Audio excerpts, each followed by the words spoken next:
In this video, we're going to be carrying out a validation. We don't have any digital meters or analog meters. We have a graduated scale. So we're going to validate this machine. Same procedure as with the calibration, but open a validation form. So create new. We can use the database for a customer's address and enter the manufacturer, a Miller. The model is an STR200. We'll then enter the serial number. As usual, we'll get that from the data plate. On this machine, we have MB260 886L, and then we're asked for the plant number. No plant number on this one, so we just enter to continue. Then we're asked to enter the process. We're going to validate in the stick mode, so MMA DC only, and then we'll enter the type of equipment, a power source. Has the MCT been carried out? It's a no on this machine. And then we're going to enter the maximum rated current. Again, get this information from the data plate. 200 amps.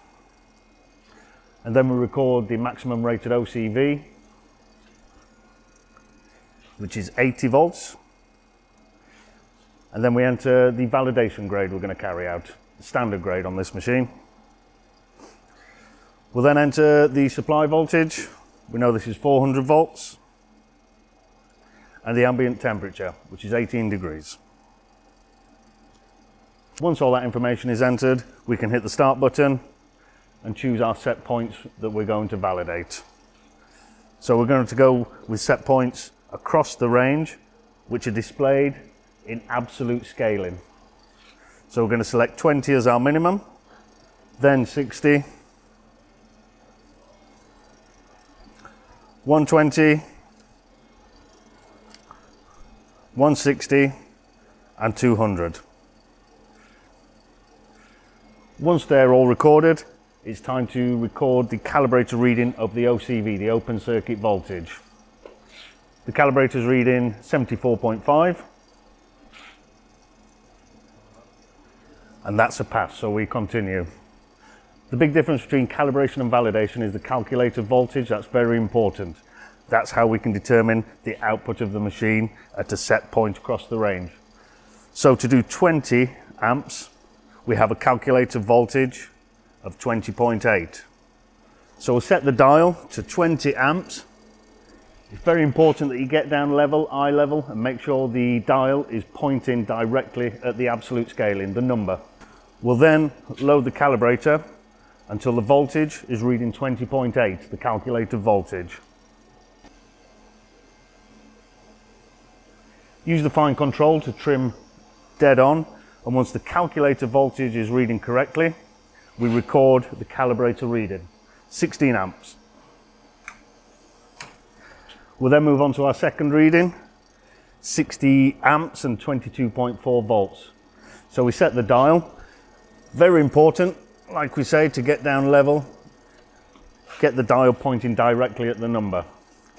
A good tip, especially when you're just getting into it, is to cover the amps and just concentrate on getting 22.4 volts displayed there. So we apply load, bring that down to 22.4.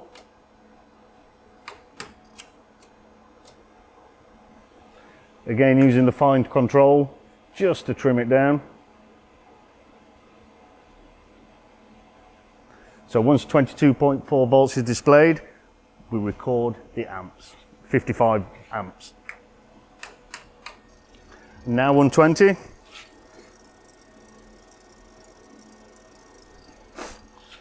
And we're looking to get 24.8.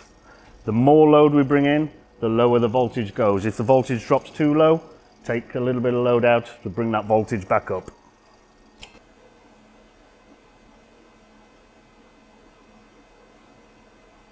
24.8 volts. 121, that's our reading. And now 160 amps, so we're looking for 26.4 volts.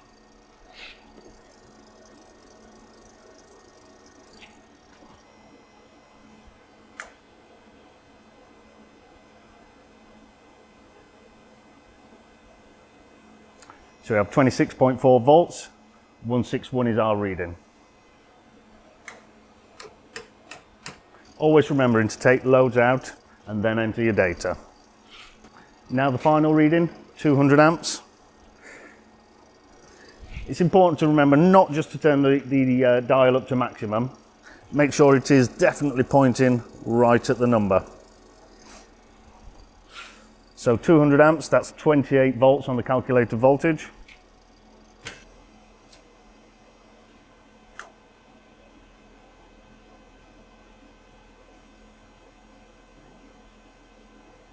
.28 volts, 199 amps.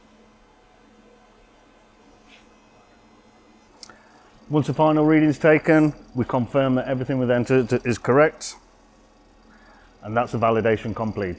As with the calibration process, we can generate the report, send that direct to the customer. All we need to do is to attach the validation label with the precision grade if applicable, the date of calibration and the expiry, and your company details. Once that's all done, that's validation complete.